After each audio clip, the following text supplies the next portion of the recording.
It's Daybreak here on Arise News. It's time for the press preview, a first look at what's on the front pages as they arrive. We begin, as usual, with this day newspaper, leading with the Nnpc as it seeks to preempt Mobil on asset sale to Seplat. Right as to that story, oil multinational sold all its shares and not JV assets to Seplat, as NOC's action opens up possible legal tussle. Leading photo here on the front page of this day newspaper has the caption, "Happy birthday to Pa Adeboye," flanked with the Ogun State Governor, Prince Dapo Abiodun, General Overseer, Redeemed Christian Church of God, Pastor Enoch Adeboye, who is celebrating his 80th birthday at the Redemption Camp. That was on Wednesday. More headlines here. Evacuation of Nigerians delayed after flight exceeded allotted duty hours. Well, that flight will now be leaving at 8 a.m. this morning to Abuja.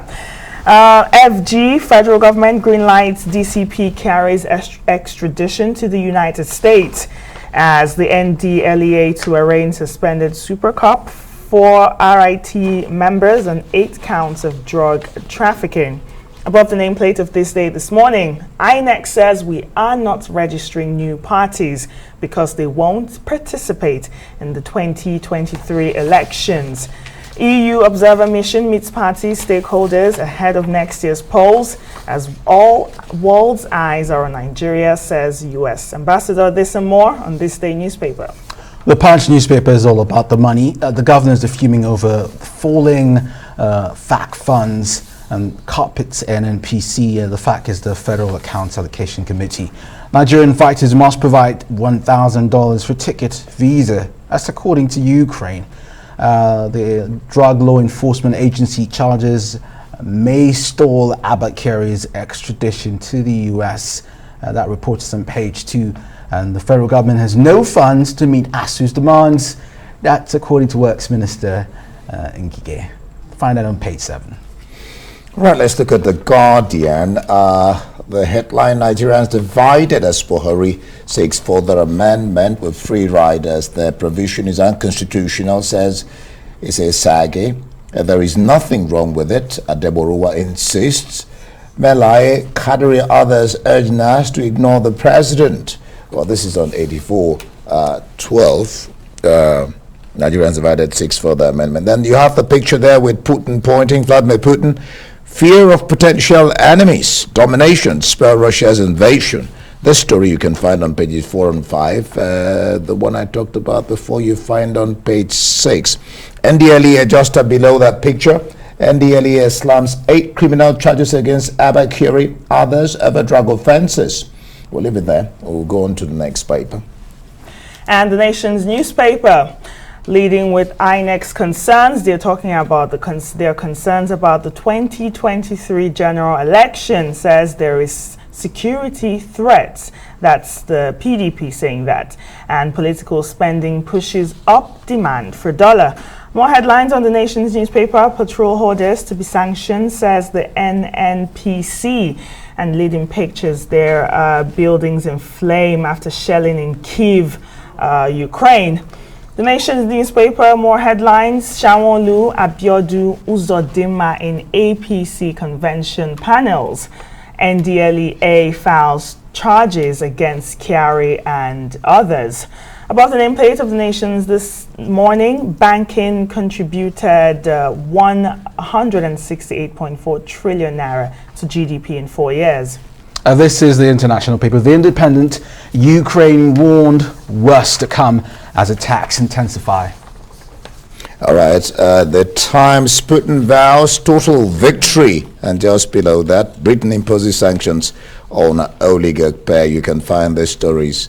Well, just find it on the Times. And for the press preview, let's bring in Emmanuel Bello, who joins us now from our offsite studio. Emmanuel, good morning. Good to have you. Thank you for joining us. Let's take a look at what this day newspaper is leading with. It says Nnpc seeks to preempt Mobil on asset sale to Seplat. Now, the Nnpc says it believes that as part of a joint venture with MPNU and with a 60% stake, it should have the right of first refusal or for over any sale or preempt the purchase. However, experts are saying that since this is a share sale and not an asset sale, Nnpc lacks this preempt rights. What are your thoughts? Well, good morning. Thank God it's Friday. This day it's leading with that bold story. And it's one of those Emmanuel Ade's very interesting stories on the oil sector.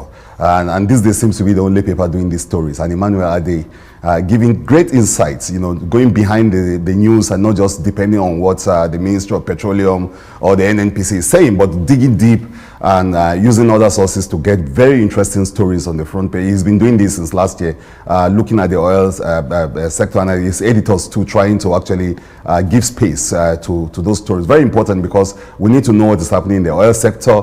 Emmanuel Ade has been following almost down to the last drop of the oil, if you wish, on what's happening in the sector. And this is a huge development too. And I think it's enjoying this prominence this morning because of its implication, which is the fact that it's a test of what the Petroleum Industry Act is all about, one, and then of course the dominance of Nnpc as a regulator in the industry. With this bill, of course, or the act, the Nnpc lacks those powers that is trying to exercise now, and this story is pointing to that look, Seplat has all those rights to buy shares, not assets, and that it can do that. Nnpc was interested in those shares too, and actually interested in other business venture because Nnpc is now running like a business concern, thinking of profit and all that. But Seplat people are coming around saying that look, Nnpc in the past has actually operated like a giant, but they're not really doing the right thing. So,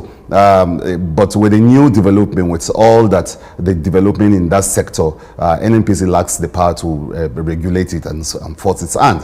It also shows the efforts individuals are making to ensure that this sector works for everybody and that individuals can actually get in. And like in the story, Nnpc was accused of not doing the right thing in the past, not being professional, not looking at the profit motive, rather even in some cases just gifting friends and cronies some very special privileges in that sector. It's no longer business as usual. We need to do something about it. There are oil profits to be had all over the world, and so this is the kind of stories that Emmanuel Ade does almost every day of the week, looking at what's happening in that sector, what are we getting, what profits Nnpc, the oil sector, is making, and the crisis around the industry generally, the inability to be able to meet global demands, even with rising costs and all of that. These are very, very important story, and I think the authorities should be watching, taking more than a passing interest in reading these stories and looking deep to see how some of this, because this is the heart of the Nigerian economy itself. So it's very important that these stories are done, and it's very important that the authorities are keenly watching, even as more of these stories are done week in, week out on the pages of This Day. It's exclusive to the This Day newspaper, and Emmanuel Ade doing those insightful stories almost every day, looking at what is happening in the oil sector. I think it should interest everyone. Still in This Day, Emmanuel, INEC says it's not registering new parties because they won't participate in the 2023 elections. It's citing the latest law which has been signed, as we know. The electoral body hitting the ground running already. Yeah, hitting the ground running, and of course that's what INEC does at this time of the year, which is look at all the other issues, and now backed by a very strong law too.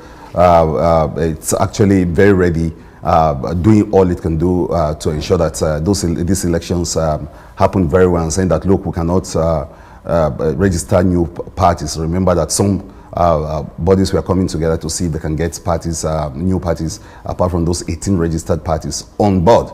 With people also talking about third forces and all of that, other parties that people can, apart from the dominant party, the PDP, the APC, probably APGA, those parties that are very strong and other people saying, look, we need alternatives. But then I think their hopes dashed now with INEC saying, look, we can no more, we can register new parties. Let's make the ones that we have viable. Let's see how we're going to run election. What matters now is better, better elections, transparency in the way it's done, the politicians, keeping to the rules of the game, and ensuring that we have great or good elections. Well, the Guardian talks about the Electoral Act. Of course, you know that the president, while appending his signature on the Electoral Act 2022, insisted that 8412, clause 8412, must be expunged, and that's the clause that tends to I don't know whether to say disenfranchise, also public office holders from being elected or having to resign. So they're asking, some people are against it, some are saying no, go ahead. Let the NAS go ahead and expunge that or change it. What's your sense? Well, you see right there on the cover, Milai is saying that the president should be ignored. But then, sadly, I think the National Assembly boxed himself in a corner, went into some form of gentleman agreement with the president that if he just append his signatures, they were going to do something about that clause. So it's going to be a test of wills now, a test of trust between the National Assembly and the president, whether they are going to actually listen to all these voices out there saying that they should ignore the president, actually do something about that clause. And most people will agree that that was a very needful clause. It's an excitable one, especially the fact that it gave governors undue advantage. Especially governors undue advantage because their political office holder become delegates in these elections and give them all sort of edge over other contestants. So that is the clause. That's what that clause was seeking to do. But the president saying that, look, this takes away the fundamental rights of individuals, of office holders. An office holder shouldn't be bad just because they're in office. The Constitution does not say that. The Constitution actually does talk about some resignation, I think a few days or a few weeks to the elections. But this clause was saying that, look, if you're going to be in office, you have no right whatsoever to become a delegate. And there's been a gentleman agreement between the National Assembly and the president that, look, if I sign this, you are going to do something. So the president wrote a very strong worded letter to the National Assembly, and it's up to the National Assembly to battle that to see whether it's just going to agree to that or listen to these dissenting voices out there saying that, look, the president should be ignored. Emmanuel, let's take a look at some international papers. Financial Times saying they're trying to wipe this city off the face of the earth as Mariupol pummeled by missiles. Putin vows to win in whatever happens as Russia tightens grip on southern Ukraine.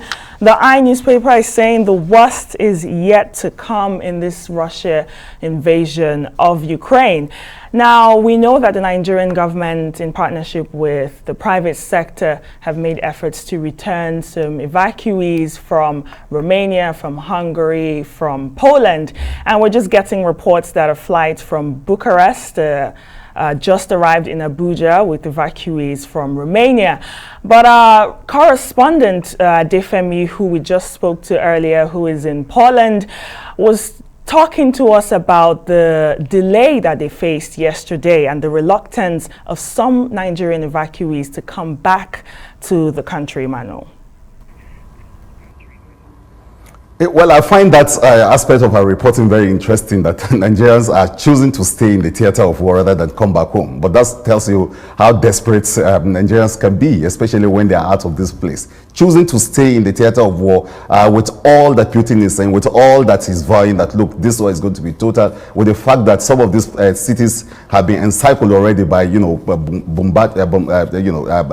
tanks and, the Russian army ready to actually flat. With even the Ukrainian president saying that the idea is to wipe out Ukraine altogether by Putin. With all of this, Nigerians choosing to stay there and saying that, look, it's uncertain. We'd rather stay here than go and face the uncertainties back home.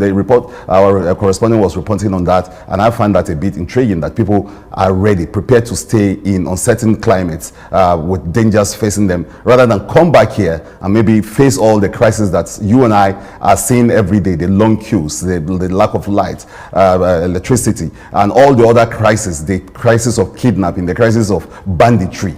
You see, this is resonating with Nigerians saying that, look, I would rather stay in a war zone than come back and face the kind of country that we're seeing or we're hearing, or our relatives are telling us.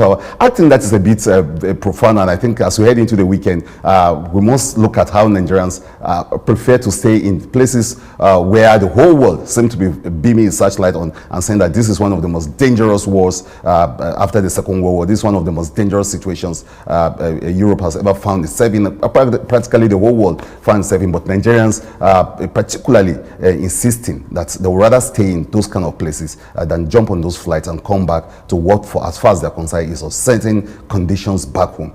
It's an interesting aspect of that story that I think we need to highlight and look at how situations have really turned that. It's almost crazy that people will decide that they will stay in those places, but then when you look at the options left for them, you would almost want to agree with them that they shouldn't come back home and face the sort of thing that we are facing. I think that is a bit profound, but again, probably kudos to the Nigerian government and even the private sector airlines that are ready to help out in bringing back Nigerians. Thank you for your insight, Emmanuel.